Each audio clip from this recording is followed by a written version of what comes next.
गुरुर्ब्रह्मा गुरुर्विष्णु गुरुर्देवो महेश्वर गुरु साक्षात् परं ब्रह्म तस्मै श्री गुरुवे नमः।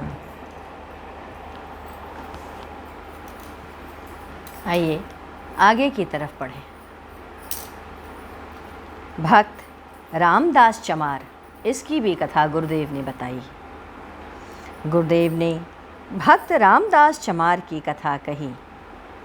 गोदावरी नदी के पास कनकावती गांव है। उसी गांव में रामदास चमार अपनी पत्नी मूली और पुत्र के साथ रहते थे। रामदास भगवान के अनन्य भक्त थे। रैदास की तरह ही यह भी बड़े प्रसिद्ध हुए। उदार वृत्ति, दूसरों की सहायता करना इनके स्वभाव में था। ये दिन भर भगवान का नाम रट लगाया रहते थे और गुनगुनाते रहते। हरि जैसो मैं तैसो तेरो, यह भजन करते थे।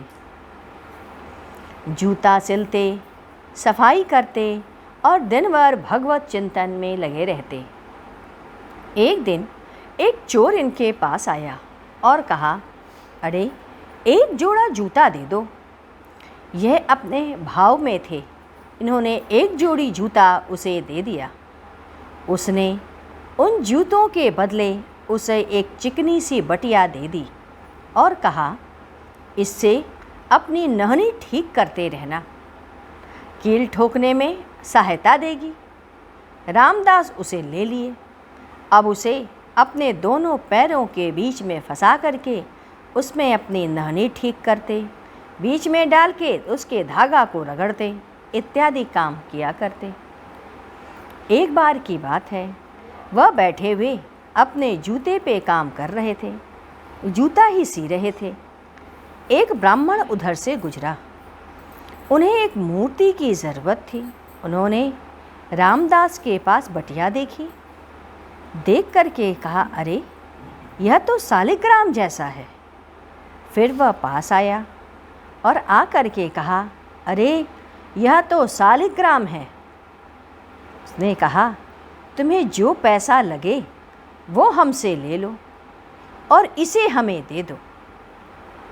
उसने कहा, महाराज आप इसे ऐसे ही ले जाएं, इसके पैसे की क्या ज़रूरत।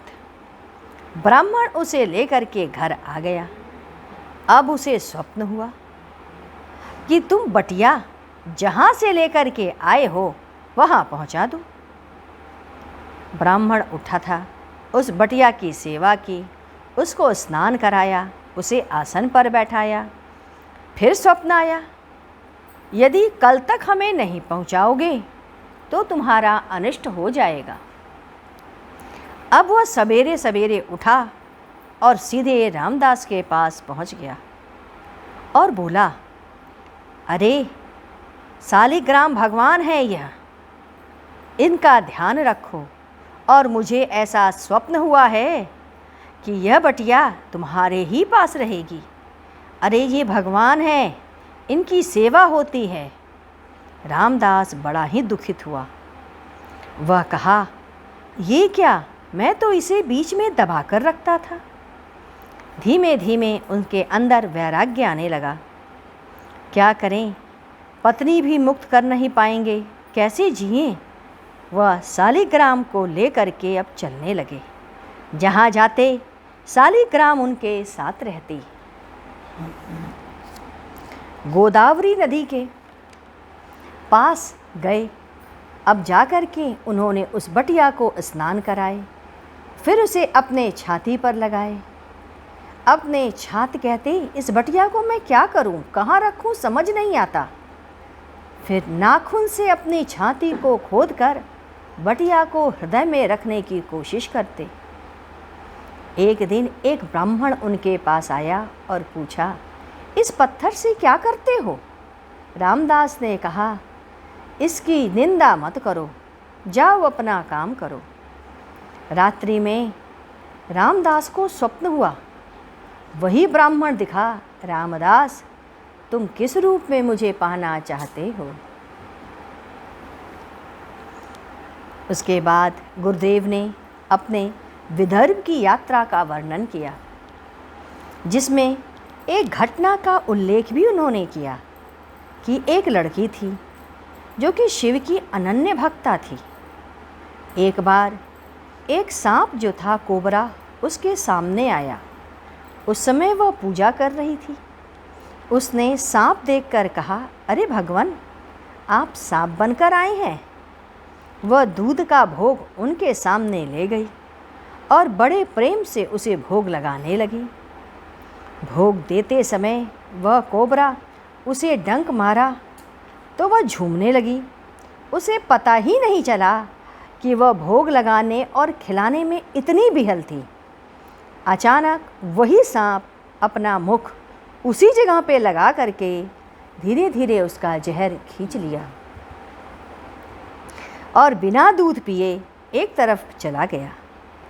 परिवार के सभी लोगों को यह देखकर बड़ा ही आश्चर्य हुआ कि यह कैसे हुआ। यह घटना आज तक अभी तक वह लड़की जीवित है।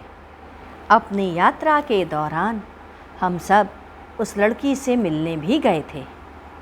उस लड़की को लोगों की भाषा समझ में नहीं आती थी, परंतु अगल बगल के लोगों ने उसके बारे में बहुत सी जानकारी दी और पता चला कि यह बात सच है कि यह घटना घटी थी। आइए हम लोग आज गुरु कीर्तन करते हैं। ओम गुरु ओम गुरु ओम गुरु गलम गुरुदेव मंगलम। ओम मंगलम ओंकार मंगलम गुरु मंगलम गुरुदेव मंगलम। ओम मंगलम ओंकार मंगलम गुरु मंगलम गुरुदेव मंगलम। ओम मंगलम ओंकार मंगलम गुरु मंगलम गुरुदेव मंगलम। ओम मंगलम ओंकार मंगलम गुरु मंगलम गुरुदेव मंगलम। ओम मंगलम ओंकार मंगलम गुरु मंगलम गुरुदेव मंगलम। ओम मंगलम ओम मंगलम गुरु मंगलम गुरुदेव मंगलम। मंगलम ओंकार मंगलम गुरु मंगलम गुरुदेव मंगलम। ओम मंगलम ओंकार मंगलम गुरु मंगलम गुरुदेव मंगलम। बोलिए सद्गुरुदेव महाराज की जय। सद्गुरु तुम्हें शत शत नमन। सद्गुरु तुम्हें शत शत नमन। सद्गुरु तुम्हें शत शत नमन।